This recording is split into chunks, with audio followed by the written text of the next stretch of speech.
Hello everyone, welcome to our channel, and today we will see how we can fix the issue of locked account on Snapchat. So for that, go to Google Chrome, as it can be solved using our browser. So go to Google Chrome or any browser of your choice, and after that type in fix Snapchat locked account.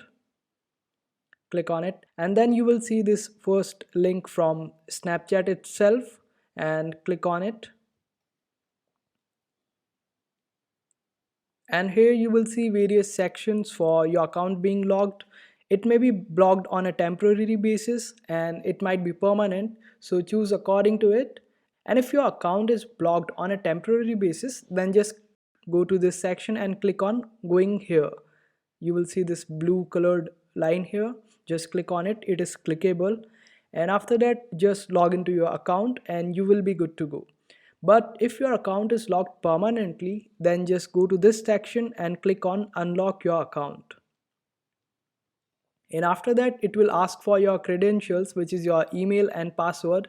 Just fill up your email and password and log in. Then it will ask for your mobile number. So Snapchat can send a code on your mobile phone. All you have to do is just copy that code and paste it on Snapchat, and you will be able to log into your account. And that's how you do it. I hope this video was helpful. Make sure to hit that like button and also subscribe to our channel for more helpful videos.